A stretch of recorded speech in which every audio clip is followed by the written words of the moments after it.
can't hear the doorbell. You wouldn't, love, it's not working. Oh, I see. Hey, what you need is a man about the place. Yes. Was it... Oh, them photographs Alan brought in to be developed. That's yes. if any of them have come out. I don't know why it bothers, really. He always manages to get pictures of me with a lamppost stuck right up through my head. Are you, having a sort out? Oh, I'm just trying to get things ship-shape and Bristol fashion before Ernest arrives. Oh, he's on his way back, is he? Yes. You don't seem too pleased about it. Is anything... Oh, on the contrary, things couldn't be rosier on a purely personal level, but... Well, into every life a little rain must fall, I suppose, and it's been pouring down quite steadily into mine this last 24 hours. What's up? Oh, something that should never have happened if my head hadn't been full of jolly robins. What? Oh, it's a long story, but... Well, there's been a complaint, quite a serious one, from a customer. Oh, don't worry your head about that, love. When I was at Miami Modes, it had been a bad week if somebody hadn't complained once about me. I can't understand what made me do it at all. It just isn't like me, this kind of mistake. Don't you think perhaps you're trying too hard? What? To please him. Look, love, I don't know much about much, but I do know about fellas. And it's one thing being in love with a fella, and another thing working for him, isn't it?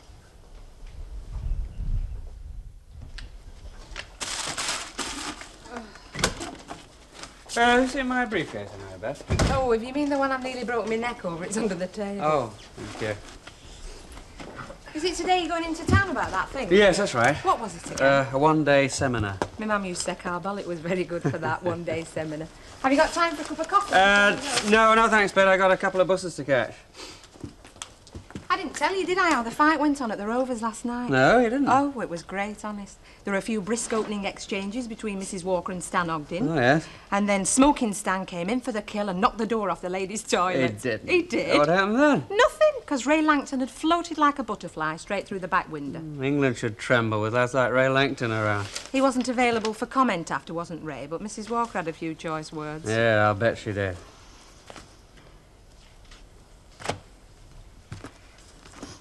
Can I have this? Yes, if you like.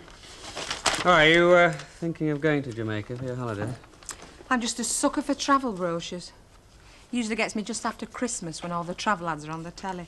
I write off from all. Mind you, I never go anywhere. I just read the print off them. Think I'm daft? No, I don't. I mean, no place looks as nice as it does on a travel brochure, does it? No regrets, have you, about not going? In some ways. So that's what life's about, really, isn't it? Regrets about things you've done and things you haven't done. So, the twins have settled down all right, and it's not a bad place to work, and you take the college. I'll get it, love. Weatherfield 5417. Miss Rowe? Oh. Thank you. Hello, Ken speaking.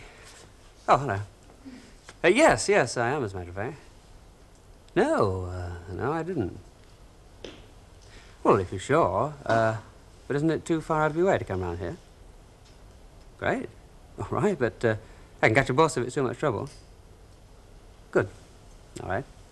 Bye-bye. That's a colleague of mine, Miss Rowe. She's picking me up. So perhaps I will have time for that coffee, after all.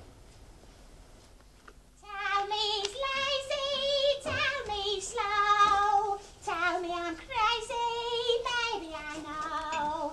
Can't help loving that man of mine. Hey, Deanna Durbin.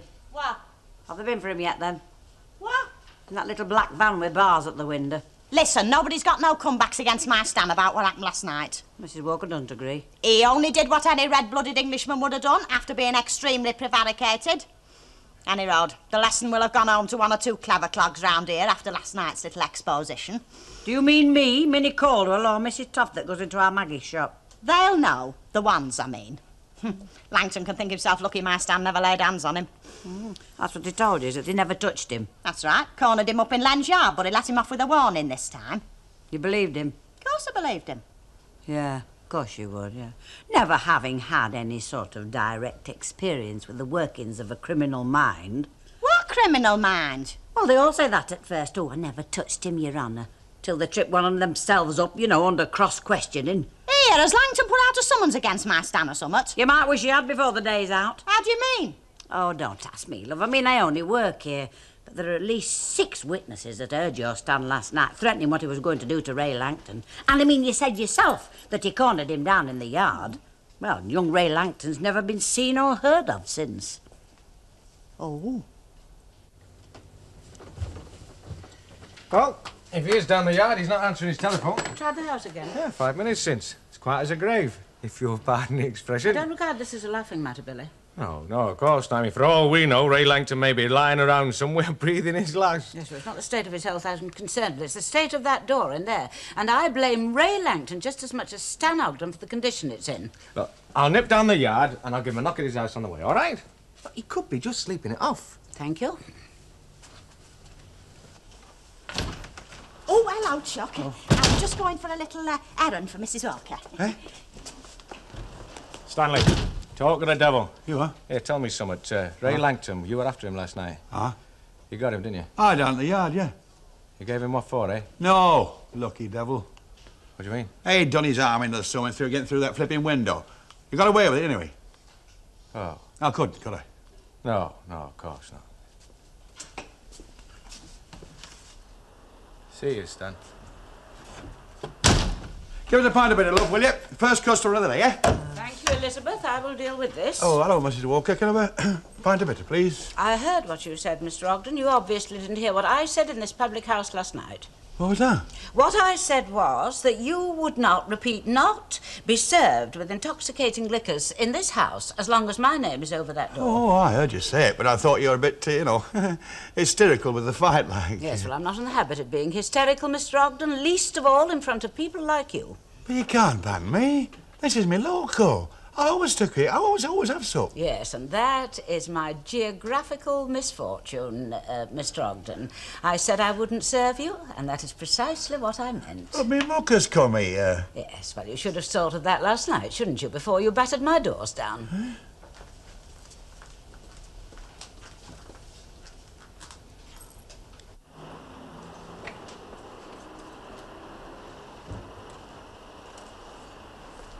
Hello? Ray?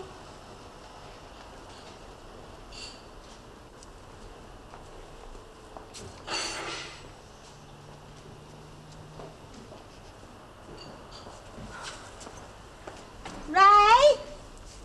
Hello? Hello? I was just looking for Stan. Yeah. I know, I heard you calling his name. He's down the pub. Oh, thanks very much.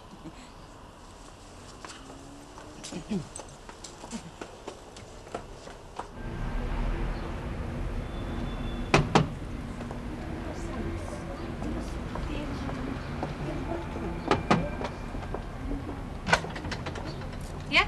Oh, hello. Is Ken ready? Oh, who shall I say is calling? Mr. O. That's all right, Beth. Hi. Ready? Yes, fine. Cheerio. See you. Oh, it's very good of you to give me a lift. That's no trouble. Bye. Bye.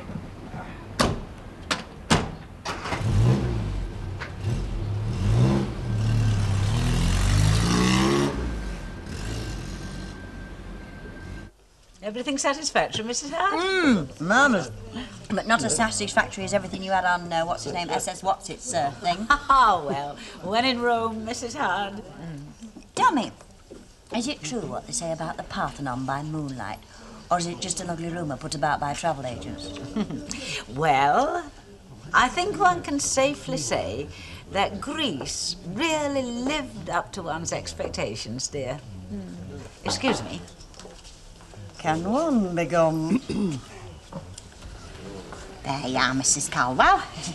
Oh, thank you, Mrs. Ogden. You're welcome. And I'm very sorry about that little misunderstanding last night. Oh, that's all right. Is it somebody's birthday? Oh, no special occasion. No, just, well, I mean, if you can't buy your close friends a drink once in a while without having an interior motive. Oh, I agree. Cheerio. Benvenuto. That's Italian for good health. Oh, thank you very much. Mrs. Caldwell, Yes. did you by any chance hear anything late last night? Hear anything? Yeah, funny like, say over Maudsley Street way. Yes, yes, I did hear something. Oh? Well, just like a baby crying. Oh? Only I didn't take any notice. I just let Bobby out at the back door. Bobby? Oh, yes. He has a girlfriend over in Maudsley Street. She always makes a noise like that when they have an assignation. Oh. Are you sure it was Bobby's girlfriend what made the noise like? Well, I can't be really sure, Mrs. Ogden. Me and Bobby have a very firm understanding. When it comes to things like that, he goes his way and I go mine. Look, Mrs. Waldron. Are you or are you not the fellow whose name's over that door? Oh, yes, I am. Well then. Look, Mrs. Waldron, I have just got back this minute after being away for 6 weeks. I haven't even seen my assistant yet. Now, if you leave it with me, I'm sure we can find some very reasonable explanation for this error that has occurred. Look, I'm not interested in how it occurred. What I want to know is what you're going to do about it. Well, if I've got the story right, Mrs. Waldron, what can I do about it? Short of putting in a correction in the Gazette. I mean, for better or worse, that picture went in with the wrong caption. Not just the wrong caption. A full description of the dress my daughter's going to wear on Saturday. Oh, I see. Or do I? Oh, look, what a wire a bride wears on her wedding day is supposed to be kept a secret, and thanks to that gawpy assistant of yours, and my daughter turns up at the church, everyone in Weatherfield will know what she's wearing. Now I'm with you. Well, if you leave it with me, Mrs. Waldron, I'm sure we can sort something out. There's only one thing wants sorting out around here. That's that daft duck standing behind you. I had hoped to be able to break that particular bit of bad news to you myself. Hello. Yes?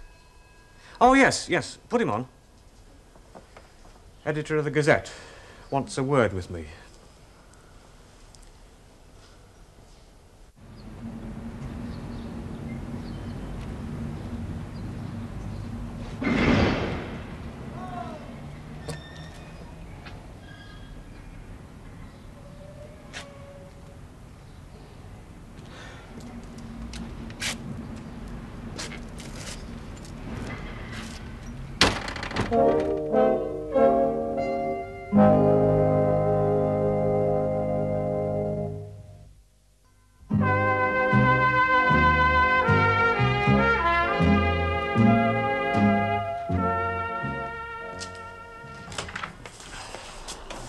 Well, that at least seems to be that, anyway.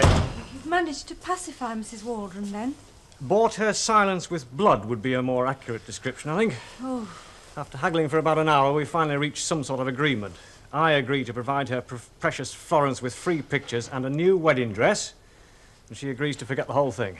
But, Ernest, that'll cost pounds, won't it? It won't cost as much as it'll cost me if they spread the story around Weatherfield what happened, or kick up any more sods at the Weatherfield Gazette about us.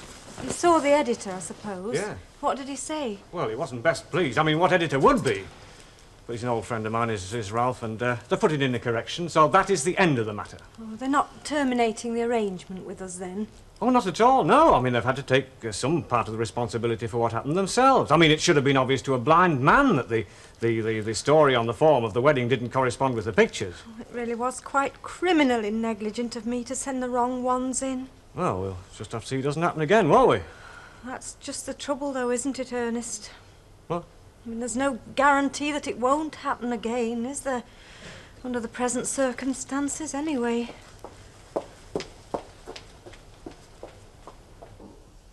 Look, how many times do I have to say it? The mad flaming axeman never even touched me. I see, and suddenly your arm was like that. Look, I caught my coat on a nail in the window casing and I fell on my wrist and I sprained it. I tell you, whoever put that window in for the walkers was a right jerry builder. I thought it was you lot that did it. That was before my time, Betty Love. It lacks that certain Langton je ne sais quoi. Do you know what I mean? Oh, yes, we had one of them for ages, but my mum gave it to the ragman. Of course, it was only ever intended for a window, not as a bolt hole for a frightened rabbit. Yes, there's a very fine line between courage and flaming lunacy. Rule 1 is survival. Oh, I agree with Ray. He who fights and runs away lives to fight another day. I'd have done just what you did. Oh, you two should get on very well together. You make very good companions. Can I take it you are enjoying my little misfortune, Mrs. Howard? Raymond, how could you think that after all the sunshine you brought into our lives? Get lost. Apropos of our conversation earlier, Ray, Yeah? I take it you do intend to make a start on that door sometime today? Yes, Mrs. Walker, I do. But since I haven't got my hunting horn with me, I take it you won't mind if I get me merry men together first. As far as I'm concerned, you can call in the Weatherfield Fire Brigade and the Sheriff of Nottingham, as long as I see some action soon, and I'm not charged with their services. I don't suppose any of you lot have seen Man Mountain Ogden around, have you? Oh, I saw him going into the yard not half an hour since. Thank you, love. Oh, Ray, don't break both his arms. He's got a little wifey to support. Oh, ho, ho, very funny. I don't. It used to be a very popular way of settling differences round here, did that? Clog fighting and tupping matches.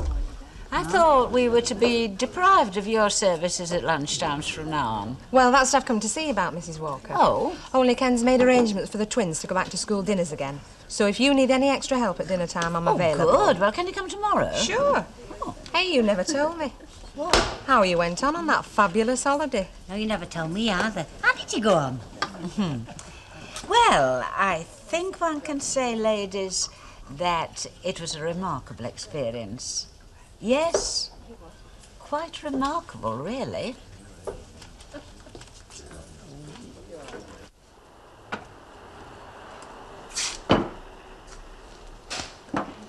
Stanley?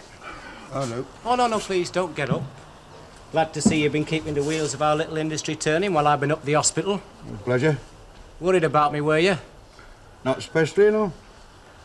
Right, well, according to the doctors, I'm going to be laid up for about 3 weeks with this little lot, which means that you're going to be doing most of the front running, Stan, which means I do hope your glass back won't rear its ugly head before Fairclough returns. Now, look, mate, don't worry about me. Start worrying about yourself, eh? Oh, I'm not worrying, Stanley. I'm just warning you who's going to be doing most of the work around here, seeing as our one-armed plumber's never really caught on in this country. Well, as long as I get the rate for the job.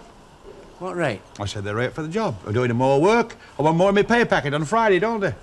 How much do you have in mind? Well, shall we say, £3 to know what's involved, eh? Oh, I see. So you're going to take advantage of my helpless condition as well, are you, Stanley? I could have taken advantage of you yesterday, couldn't I? But I didn't. Otherwise, you wouldn't have been here, would you?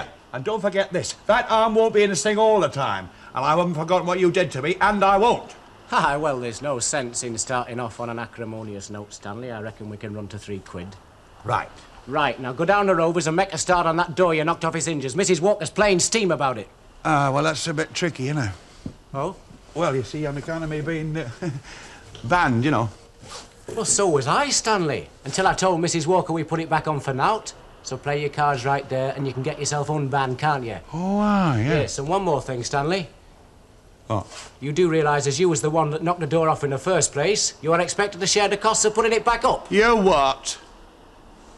Still, under the circumstances, the firm can afford to be generous. Right. Oh, it's you. Well, if it's not, I must have a double. Why wasn't you expecting me? Oh, I just dropped in to pass the time of day, like. Still, she couldn't really have picked a better time, could she, Stan? Eh? Will you tell her, or shall I? Tell her what? That she can expect a nice little increase in her housekeeping, since I've just given you a rise of £3.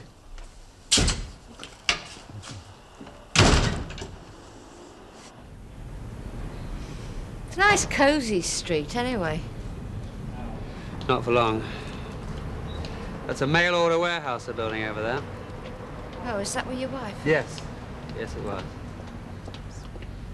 Well, thank you very much for the lift. Anyway, I better get inside and see how the kids are getting on. Well, I know it's Susan, but the boys, Peter. Oh, that's right, Peter. Do they look like you? No, I think they look a bit more like Val. They got her colouring, anyway. They sound nice. Well, I think you better reserve judgment on that until you see them. Do you think I could sometime? If you like. Good. Will they be in now? Well, they should be. You want to come in for a minute? If it isn't inconvenient. No, not at all. Just so long as you take us as you find us. I'd like that. Right. Very much.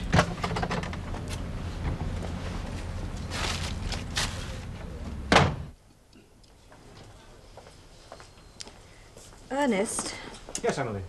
about the wedding dress. What about it? Well, I've been thinking about it, and as it was my mistake, I really must insist on paying for it myself.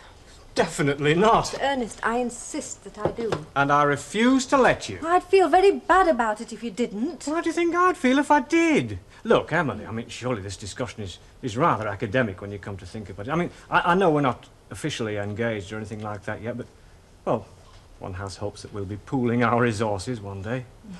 I suppose that is one way to look at it. It's the only way. Now, promise me this subject will never be mentioned again. Oh, I'm afraid I can't do that, Ernest. What's that? Well, admittedly, the immediate crisis is past, but there is a deeper problem still to be resolved. What deeper problem? Oh, the root cause, as it were, of why it happened at all. Oh, look, anybody can make a mistake, Emily. It could just as easily have been me that made it. Yes, but you're a man. So? So there are the sort of mistakes that men make and the sort of mistakes that women make. But this just wasn't a woman's kind of mistake. Just what are you trying to tell me, Emily? Well, it's me, isn't it? It must be. It's working in such close proximity to somebody I feel like this about. It's affecting my performance. In what way? Because I'm trying too hard all the time to please you. But there's no need to do that, Emily. Oh, Ernest, it isn't something that one has any control over. Things aren't going to get any better, are they? What I mean is there's no guarantee that I won't go on making mistakes, is there? I mean, this one was bad enough, but next time, well, who knows what might happen?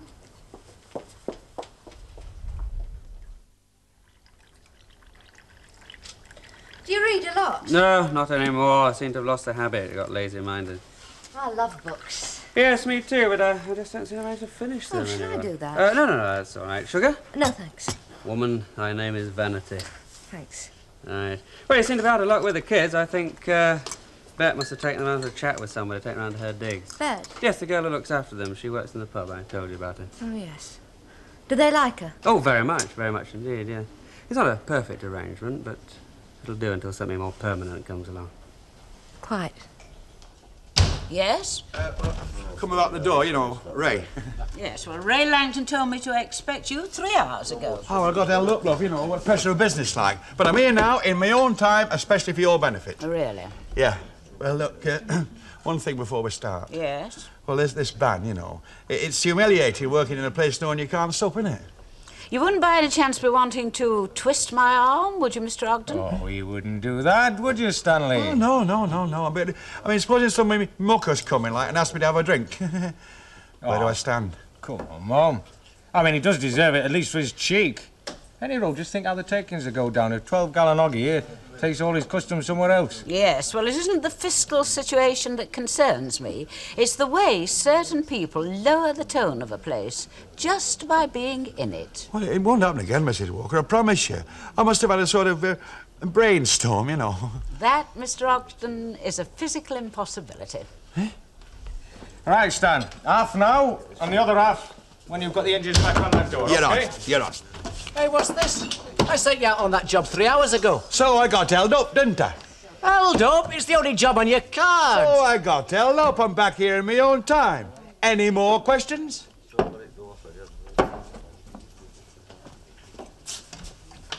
Flame Hitler. Did he just say what I think he just said to Ray Langton? Oh, I heard it, but I can hardly believe me ears. Right, Stanley Ogden, I'll have a gin and orange out of that £3 you're getting. Can't be done. Why not? The ban, you know. Oh, well, I'll have to see Mrs. I'm Mighty Walker about that, won't I? Oh, no, working on that. I'm soft peddling, you know. Yeah. So you go and get yourself a drink, and when she's not looking, get me a pint, sling it over here, eh? Right, yeah, Chuck. We'll show her, mate. Ah. Can I have a word with you, Billy? As long as it's not about me love life, eh? No, love, it's not about your love life. Oh? Well, I know it's none of my business, but it's about your mum. What about her? Well, it could be something, it could be nothing, but do you remember when she came back from Mallorca? Yeah. Well, we had pictures, slides, souvenirs, and she never stopped talking about the holiday for a month. Well, she's been back 2 days and she's never mentioned this one. Well, not to me, anyway. Oh, it's funny you should say that. Oh? She hasn't mentioned it to me either.